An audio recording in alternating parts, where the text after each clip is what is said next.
इस वीडियो में कक्षा 9 के भौतिक विज्ञान का तीसरा पाठ गुरुत्वाकर्षण के अंकित प्रश्न हल किए जाएंगे। इससे पिछले वीडियो में 4 प्रश्न हल हुए हैं। अब 5वां प्रश्न हल होगा, जो कि प्रश्न है पृथ्वी तल से 3200 किलोमीटर ऊपर जाने पर किसी वस्तु का गुरुत्वीय त्वरण कितना रह जाएगा। तो फार्मूला लिखा है G = gm/r²।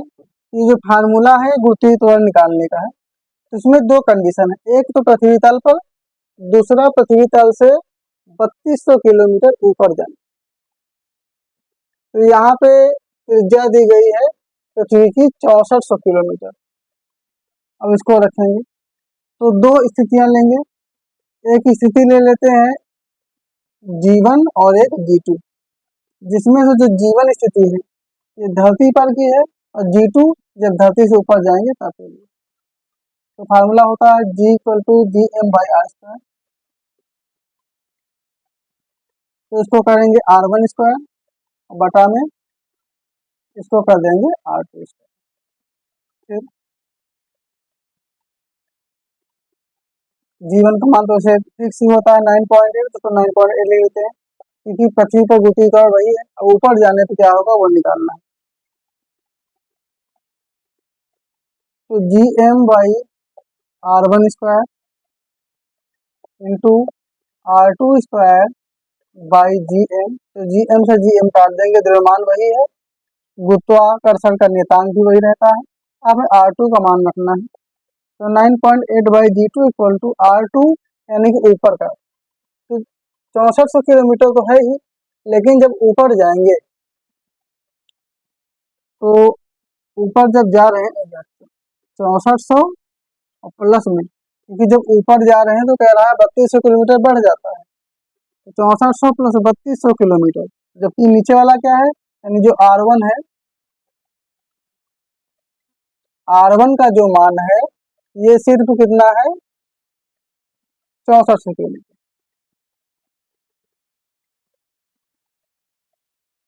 इस पर G/G2 इधर 6400 + 3200 और बटा में 6400 का वर्ग। G का मान है 9.8 बटा G2 बराबर 64 32 कितना हो जाएगा, 9600 बटा 6400 का स्क्वायर। अब इसको काट देंगे, 0 0 कट गया अंदर ही अंदर। 32 दूनी 64, 32 3 96। तो 9.8 बटा G2 बराबर कितना आ रहा, 3/2 का स्क्वायर। इसको बाहर निकालेंगे तो 9.8 बटा G2 बराबर 3 3 का 9 और 2 2 दूनी 4। अब इनको हल करना है तो पीछा गुणा करेंगे तो 9 गुणा G2 बराबर 9.8 गुणा 4।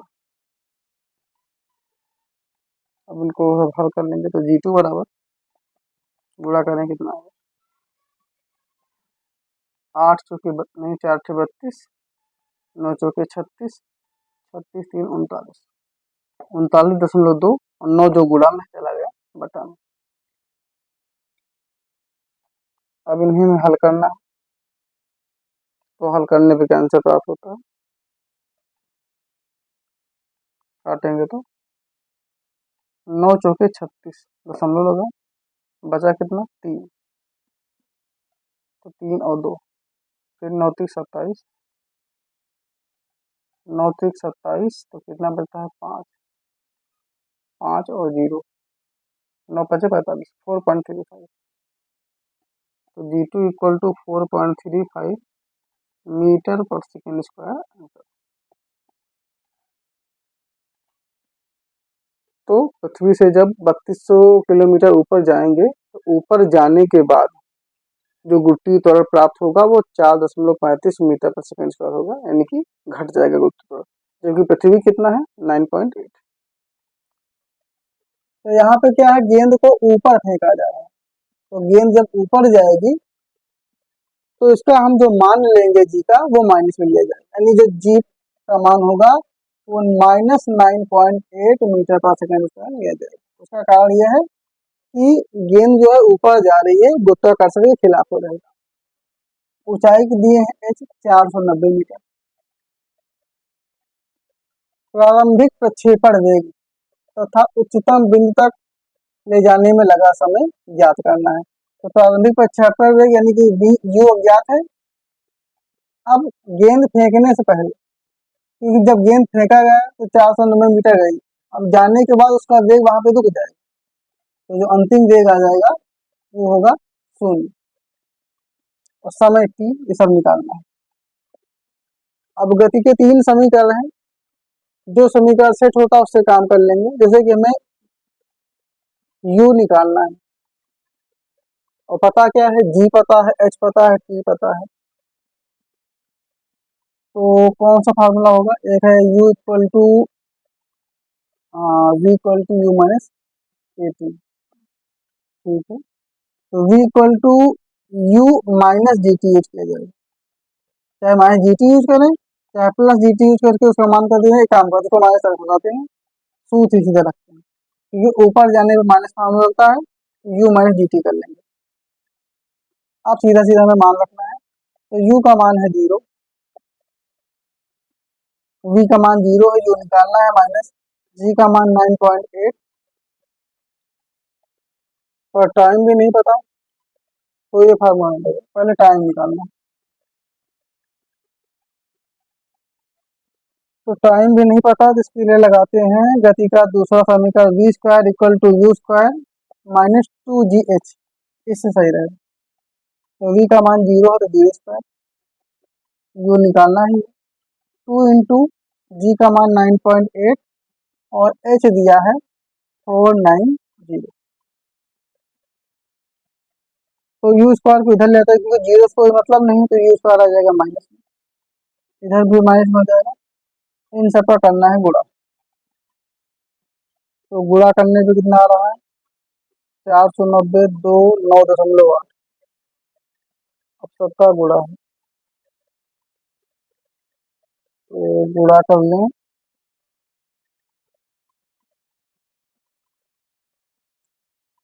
एक काम करते हैं 9.8 को रहें दे, हाँ 9.8 को 2 से करें कितना हो जाएगा, 8 दूना 16, 9 दूना 18, 19, 19.6 गुणा 490। अब इनको भी हल करना है, तो गुणा तो पूरे का करना ही पड़ेगा। तो 196 गुणा 49, तो 6 9 9 6 54, 9 9 81, 81 5 86, 9 एकम 9, 9 8 17, 4 6 24, 9 चौक 36, 36 2 34, 36 2 38, फिर 4 एकम 4, 4 3 7, 4 6 4 10, 8 7 15 16, 7 1 8 1 9, 7 में 0 भी है, और 0 के बाद फिर दशमलव भी है, कहने का मतलब कि 96 से 4 आ रहा है, तो यहाँ माइनस माइनस काट देंगे, u स्क्वायर बराबर 96 से 4 आता है। अब दोनों तरफ रूट लगाएंगे, और रूट लगाने के बाद इसका निकालेंगे, तो 96 से 4 है, इसको देखते हैं कितने से करता है, तो 7 एकम 7, 7 2 7 21, हाँ 7 से आ जाएगा, तो 7 एकम 7, फिर 7 2 14, 7 3 21 आता है 5, 7 7 49, 7 2 14, फिर 7 से जाएगा, तो 7 एकम 7 तो 6 आता है, 7 7 49, 7 8 56, 7 9 63, तो 7 9 63 बता 4, 7 6 42, अब से 96 आ गया, इसको देखिए कितने से कटेगा, तो 2 से काटें तो 2 8 16, 2 2 9 18, 2 8 16, फिर 2 से काटते हैं, तो 2 चौके 8, 2 9 18, फिर 7 से कटेगा, 7 7 7 एकड़। तो इधर u स्क्वायर है, इधर क्या बन रहा है 7 गुणा 7 गुणा 2 गुणा 2 गुणा 7 गुणा 7। अब 3 जोड़े बन रहे हैं, बाहर निकालेंगे u का तो u आ जाएगा, इधर 7 बाहर आया, 2 बाहर आया, फिर 7 बाहर, 7 7 49, 49 गुना 98, u बराबर 98 मीटर। तो ये आंसर आ गया। ये निकला है इसका प्रारंभिक प्रक्षेपण वेग। अब हमें निकालना है समय। तो u का मान तो आ गया है, अब हमको निकालना है t का मान। इसके लिए गति का जो पहला समीकरण है v equal u minus g t नहीं है, u बनता है v equal to u plus a t, तो यहाँ पे माइनस आएगा, तो ए की जगह भी जी है जी टी। अब v का मान 0 है, u भी हमने निकाला 98 माइनस जी का मान 9.8 और टी तो निकालना है। तो इसको हम इधर उठा लेते हैं, इधर माइनस में इधर आ जाएगा, प्लस में हो जाएगा, तो 9.8 टी बराबर 98। टी निकालना है 98 बटा 9.8, तो दशमलव है तो 10 से गुणा करके दशमलव हटाएंगे, तो बन जाएगा 980 बटा 98, 98 का 98, 98,980। समय आ गया 10 सेकेंड आंसर। तो स्क्रीनशॉट ले लीजिए।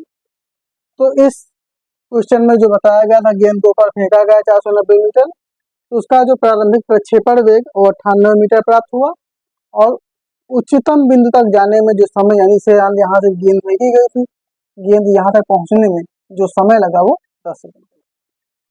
तो जो तीसरा प्रश्न है यह है कि एक कार कगार से गिरकर 0.5 सेकंड में धरती पर गिरती है, तो कार की टकराते समय चाल व औसत चाल ज्ञात करना है, धरती से कगार की ऊंचाई ज्ञात करना। और एक बात और बताई गई, यहाँ पे जी का मान 9.8 मीटर पर सेकंड स्क्वायर की जगह पे 10 मीटर पर सेकंड स्क्वायर रखना है। तो समय दिया है 0.5 सेकंड।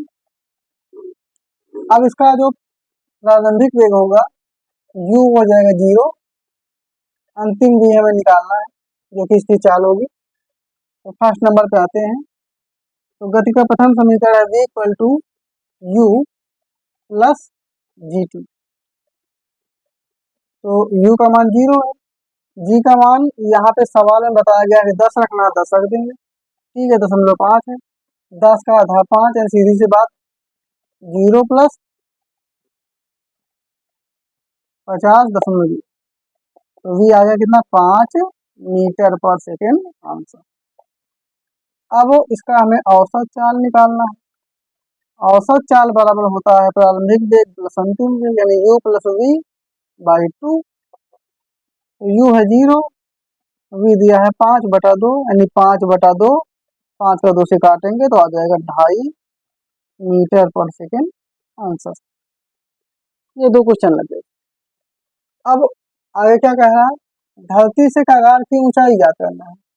तो ऊंचाई ज्ञात करना है यानी h, तो इसके लिए कौन सा समीकरण सही बैठेगा, दूसरा लगा देते हैं, h equal to u t plus half g t square. h निकालना ही है क्योंकि यहाँ h भी ज्ञात है। तो जो u है, u का मान 0 है, t का 0.5 है, प्लस 1/2 गुणे जी का 10 है और t का 0.5 है, स्क्वायर है तो लगा लेंगे। तो 0.5 का 0 गुणा करना 0 आएगा, 2 का 10 से काटेंगे 5 आएगा, यानी 5 गुणे 0.5 का वर्ग हो जाएगा 0.25, 0.25 का 5 से गुणा करेंगे, 0 कोई मतलब नहीं, 25 पंचे 125,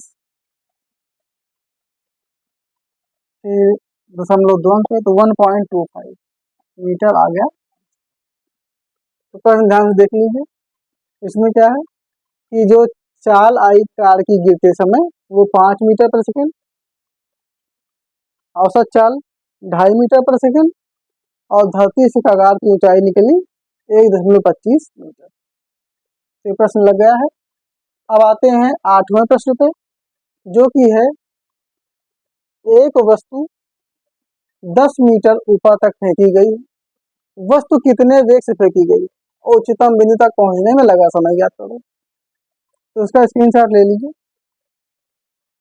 अब हम 8वें प्रश्न पे आते हैं, इसके बाद काम खत्म करते हैं। फिर अगले वीडियो में बाकी के प्रश्न हल किए जाएंगे। एक वीडियो में 4 प्रश्न कर रहे हैं। तो दो बातें पहले दिया गया क्या कि 10 मीटर ऊंचाई तक फेंका गया। तो कितने वेग से फेंकी गई, यानी कि प्रारंभिक वेग यू पूछा जा रहा है, अंतिम वेग होगा 0 क्योंकि पहुंचने के बाद वेग खत्म। समय t ये अज्ञात, g का मान जानते हैं 9.8 होगा। वस्तु को ऊपर फेंक रहे हैं तो सूत्र माइनस का लगेगा क्योंकि गुरुत्वाकर्षण के खिलाफ जा रहा है। तो हमें पहले क्या निकालना है, हमें निकालना है u का मान। इसलिए गति का दूसरा समीकरण यूज करेंगे जिसका है v² = u² minus 2gh। v का मान 0 तो d², u का निकालना ही है 2 × g का 9.8 और h का दिया है 10। तो 0 का वर्ग 0 हो जाएगा, g² माइनस सबको गुणा करेंगे तो 8 दूना 16, 2 18 19, 196। u² इधर आ जाएगा माइनस हो जाएगा, तो इधर आ जाएगा माइनस 196, माइनस से माइनस कट जाएगा, u² अंडर रूट में तो 196 अंडर रूट में आ जाएगा।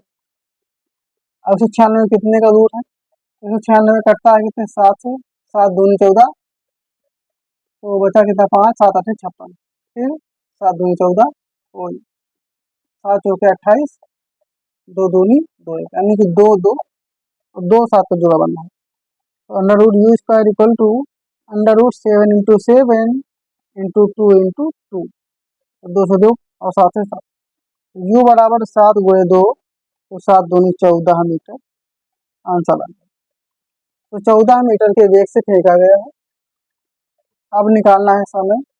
तो समय निकालने के लिए गति का पहला समीकरण यूज करेंगे, v = u माइनस gt। तो v निकला है, v पहले से 0 पता है, u अभी निकाले हैं 14 माइनस g का 9.8, t तो निकालना ही।